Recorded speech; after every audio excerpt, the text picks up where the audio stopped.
ever looked at your priest and wondered what is their life beyond the altar? Their journey to the altar and after that. Today I'm here with two young men on the eve of their ordination to have a little chat. Hi, I'm Deacon Nelson Mudaliar. Presently, I'm engaged in social work in a rural setup. I will be ordained on the 19th of December 2020 at the shrine of Don Bosco's Madonna. Hi, I'm Deacon Akhil Abraham, and I'm due for my ordination on the 26th of December 2020 at Christ the King Church, Pune. At present, I am working with the Young at Risk at Don Bosco Shelter, Vadala.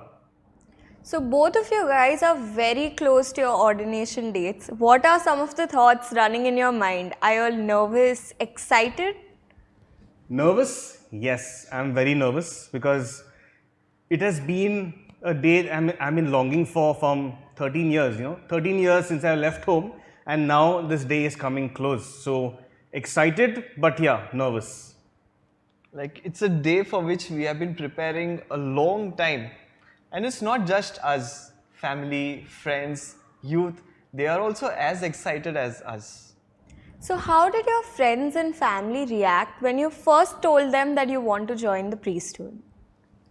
My family was very happy and they were quite supportive too. But when it came to friends, like when they came to know that I'd be joining the seminary, I noticed some change in them. Like very less use of bad words. I would put it like they behaved themselves in front of me. For me, this thought of becoming a priest came when I was in the 7th grade. And at that time, I just shared with my parents that yes, I want to be a priest.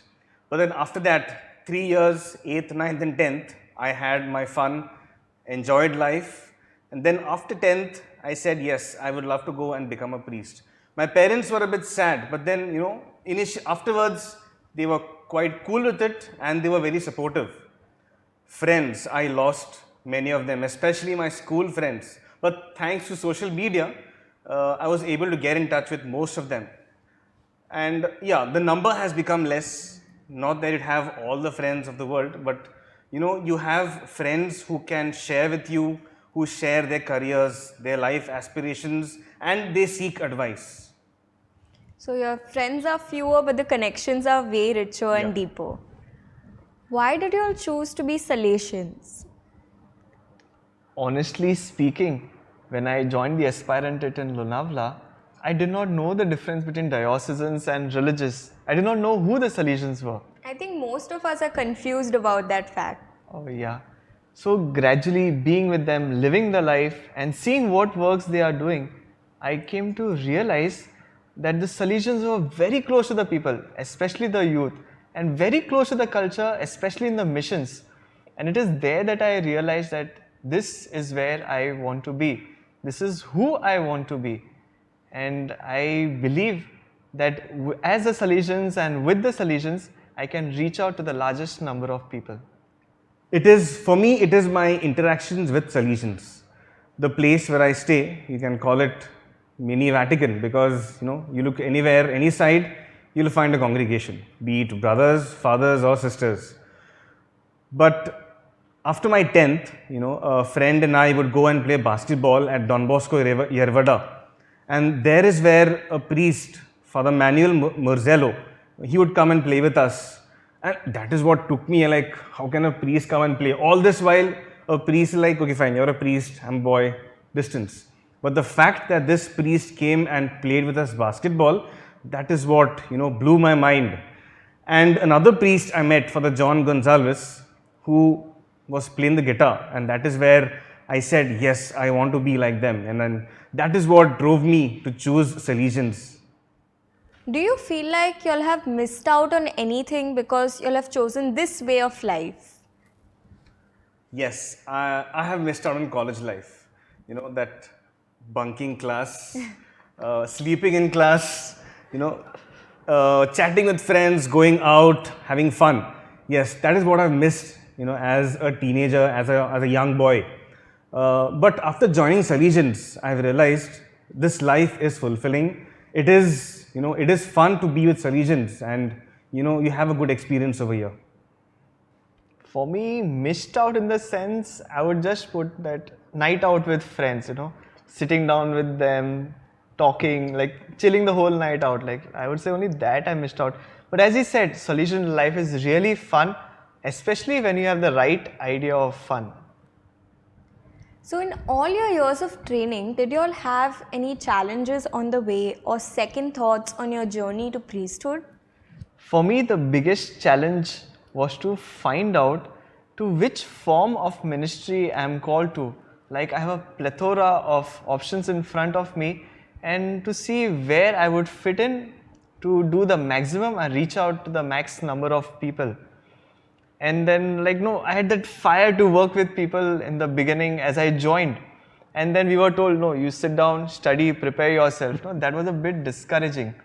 And I would see at that moment till now and also in the future, we need to have a good support system who can hold you when you are facing like these challenges.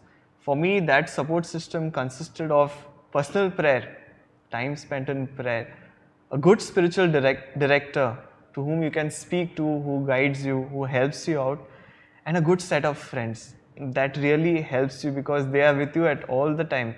If you have some problems, you can just pick up a phone and then speak to them. So good support system is what helps you during your challenging moments. For me, challenges were plenty, a lot of challenges, a lot of thoughts, doubts. But the fact you have a spiritual director, that is what helped me the most, because during my novitiate, we have a novice master who will be with you throughout the year, and every month you get a chance to meet him, share your life with him. And that is where I learnt about myself, I learnt about my weaknesses, I learnt about my strengths. And he was the one who gave me directions in life and in seeing meaning of, why God is calling you to be a priest. So, most of us experience a generation gap with our parents. Do y'all also experience a generation gap with priests? Definitely yes, because we have so many communities and so many solutions where we are working with. We do find a generation gap, but in the sense, in our experience, we find solutions are very good to us, so that effectiveness of the generation gap reduces. And as I said earlier, if you have a good set of friendship, these things don't worry us. There are Salesians who are senior, and we are just young fellows joining the congregation. But when you look at them, they have, a lot of experiences. When you share with them, you talk to them, they share their experience, and that is what you get to learn. What I see is, though they are senior, they still have that youthful vigor in them. They are still young, and they still want to work with the young. So, you all spent several years in training to become priests, and during this time, you'll get transferred frequently. It must be really difficult if you get attached to people and places.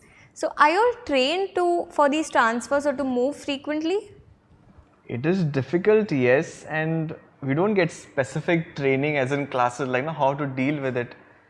But in a sense, our formation prepares us. Like we have pre-novitiate in one place, then we go for philosophy in another place, then our practical training or regency years in different places, and then we move on to theology. So we are trained in this whole setup how to deal with it. Plus also moving away from one place to another doesn't mean that we lose those people or we lose friendship.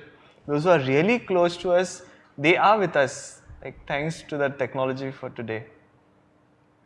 Letting go is a challenge for every Salesian, to move from one place to another after doing a lot of work. But then that moving or that transfer, for example, I was transferred for my regency, all the 3 years. But all the 3 years I met different people, I made new friends, I got to learn a lot from people's experiences, and that is what enriched my life today as a Salesian. I'll just add on to him. There are two dangers here. Like when you're getting transferred frequently, maybe 3 years, 6 years or so. One danger is to become hard-hearted. It's not like that once we leave the place, we just tell, okay, it's enough, we're done with you. It's not like that. We stay in touch with people because of the relationships that we have found. And the second thing will be that we know we are there for 3 years, 6 years or so. And that also doesn't prevent us from doing our best or forming or building good relationships. Also, you all work with several students and people. How difficult is it to be loving yet strict while exercising authority? Initially, it is very difficult because when you are transferred to a new place, you get a new set of youngsters, a new set of students to work with, and they look up, they look to you and they say, okay, what kind of person are you? But then I would fall back to what Don Bosco said, no, it is not enough to love the youngsters, but they must know that they are loved. The fact you can share your love with them, you build that rapport as soon as, as fast as you can, and then you become friends very easily. He is right over there. Like, moving from a place of genuine love and being kind, and most importantly, being patient. How do you think your life will change once you'll get ordained as priest? The transition from being a brother to a father is scary.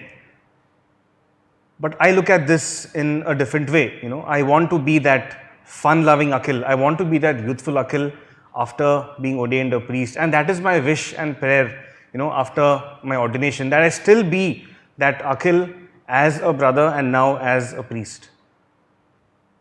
That constant struggle will be there, people's expectation of a priest, and it is I myself who I know deep down who I really am. Change in the sense I wouldn't see much change. Oh yes, we will get the gift and the grace to celebrate Holy Eucharist, be able to hear confessions and help people. But deep down, we will be still those constantly striving good human beings who are Christians, living life specifically as a Salesian and now as a priest. So, what are some of the bizarre expectations or stereotypes people have of priests? You've mentioned expectations, but can you elaborate on that further? I would put it as bizarre expectation of people, they want a priest who will be very rigid, who knows all the rules and will stick by it, who can quote scriptures left, right and center. I know it is a gift, but we don't expect every priest to have that as such. It is how a priest develops a style of preaching, how he brings the word of God alive to his people in his own way, in his own style. Also, do you think because of these stereotypes and expectations that most youth are hesitant to join the priesthood? There are youth who have an image of priest of just being holy, and that's what they think a priest means, to be sanctus. But yes, a priest ought to be holy. At the same time, he also can be fun loving. So both these aspects are there in priesthood. But what discourages them most is a factor of the media portraying the negative things of a priest. They highlight the negative aspects and they shun down the positive things in the life of a priest. Another thing that discourages the youth is this wrong sense of freedom. We also youth have had this wrong idea of freedom, and many youth believe that when they join the seminary to become priests or religious, then they will lose out on all this freedom. But if we get the true sense of freedom, we see there is a lot of freedom in being priests and religious, in what we can do, in what sense we can help out to reach out to the max number of people. Also, in our experiences with the youth, we have found that many of the youth have negative experiences with priests who are very rigid, stuck to the rules and regulations. So that also reminds us that we as priests have to be more loving, more caring, more understanding towards others. When it comes to certain issues like LGBTQ rights, gender rights, abortion, contraception, most youth today don't have views that conform completely to that of the church. So while interacting with these young people, how will your explanation of the church's doctrine change? See, in this situation, we need to draw a balance between information and the experience of the people. The church has its doctrines, rules and regulations taken out from the scriptures, So this whole thing becomes information, what we are handed down. Equally important, and what is really important, is the experience of the people, the situation they are in, the emotions that they go through. I would say what is important for us here is to be with them, feel the emotions in that particular situation. And if we do that, we will really do what the scriptures, what the church really tells us to do. The most important thing for us is to have an understanding heart and understand the person's experience and being able to empathize with him. We've got to be person-centered in dealing with such issues. So, if there was one kind of change or reform that you would like to see in the church, what would that be? One of the major reform we as priests would love to see is priests leaving their roles, their positions, and being there for the people, working with them and working for them. A major reform for me would be, right now we as priests are very rigid and we are trying to give answers to people for their well-being. A major reform for me would be like, we as priests, the whole church together with the people, we form the conscience of the people so that they can make the correct choice or they can make the right decisions for their life in line with what Jesus is telling us to do. So, Deacon Nelson, you're a choreographer and a dancer, and Deacon Akhil, you're a really good musician. So, after you'll get ordained as priest, will you continue pursuing your passions? I don't think I'll stop dancing.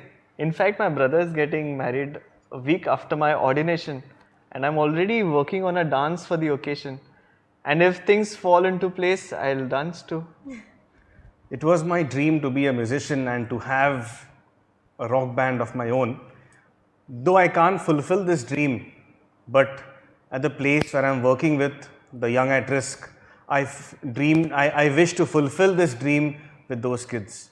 So I wish to begin a band, with them and fulfill this dream of having a rock band with them. This has been a really fun chat and has given us great insights into a life of a priest. I wish you all the best on this very exciting journey leading to your priesthood and beyond that. Oh yes, thanks, and do pray for us. And we assure you of our prayers.